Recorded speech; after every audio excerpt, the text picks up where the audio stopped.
I read a statistic in the Wall Street Journal over the weekend that kind of made me want to take out a pitchfork. So the net worth held by the top 0.1% of households in the US reached $23.3 trillion in the second quarter this year, from 10.7 trillion a decade earlier. So from 10.7 to 23.3 in one decade. That's according to the Federal Reserve Bank of St. Louis. The amount held by the entire bottom 50% increased to $4.2 trillion from $900 billion over that period. So let me just do this. What do you think when you hear that? So I think that we have massive increasing inequality.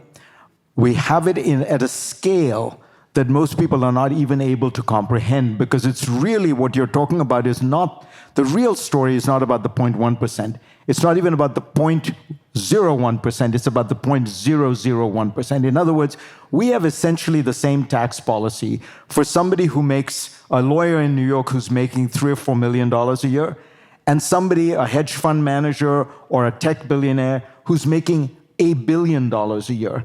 And we have the same tax policy, in fact, a favorable tax policy for the guy who's worth $25 billion and makes nothing in income every year, makes it all through capital gains or borrowing against a stock portfolio. In other words, we have an accumulation of wealth at the high end that is extraordinary. I mean, and it's something that we have, no public policy knows what to do about. As I say, you're taxing the guy who makes $4 million and $400 million the same.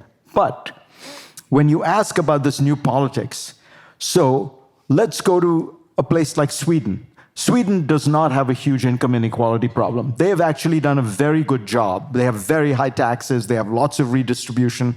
Sweden has a major upsurge of right-wing populism that is fundamentally driven by culture and immigration. You say maybe it's that we should have protected our manufacturing sector better.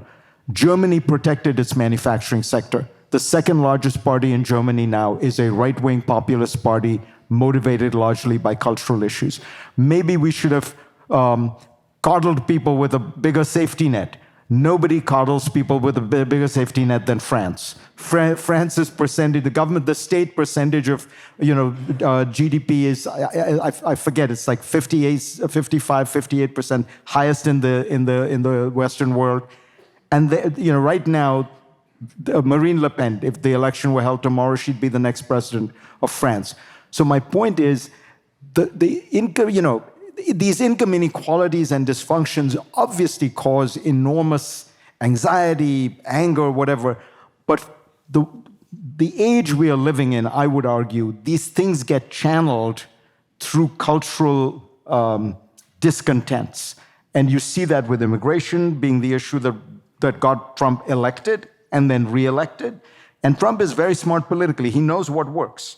And that tells you that there's something going on here that we're not capturing. An entirely materialist conception of politics, I think, is not meeting the moment. Well, if I were to take this from the more materialist left, I want to spend one more moment on this. I think what they would say is it's that the left parties aren't meeting the moment. I always find it strange how much symmetry you have in political trends across very different countries, right? As you say, many of those countries have different tax structures, they have different economic structures, but one thing they all have in common is that the left in those countries has become a much more highly educated and usually richer coalition. Piketty, with co-authors, has done a lot of work on this, talking about the Brahmin left that has sort of emerged in wealthy countries all across the world.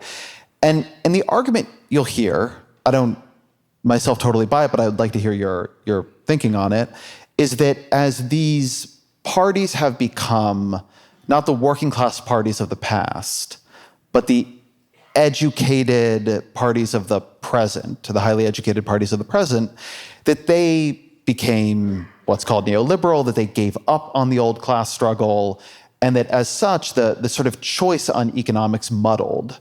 And that led to the class de-alignment that you're talking about, where, instead of the Democratic Party winning the working class and the Republican Party winning the rich, Donald Trump won, most voters making less than $50,000 a year.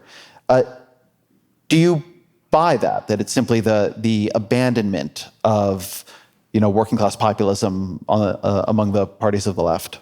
No, and I'll tell you why. Because and it really helps to have a comparative perspective, and because so much of the time I'm thinking about what's going on in other countries. So look at France. France had no neoliberal revolution. France never had a Margaret Thatcher, never had a Ronald Reagan. The person who was president of France in that period was François Mitterrand, a socialist. France has never had any of the neoliberal revolution, and yet it has perhaps the strongest of the right-wing populist movements. And so I think it doesn't fundamentally get, as I said, the moment we're in, but I do think that there's a very important point it makes, and I try to make this in the book. So if the culture is one piece of this, class is another. And this is something we in America find difficult to talk about, but it is, as you say, the left has become largely populated by kind of an elite professional class, which is the new kind of managerial elite, technocratic, meritocratic elite. And that reality has distanced it from the working class. But why?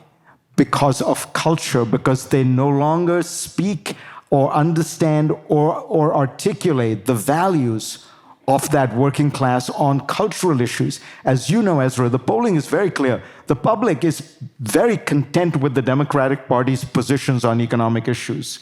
The place where particularly the working class disagrees with the Democratic Party is not on its economic policies, it's on its cultural policies.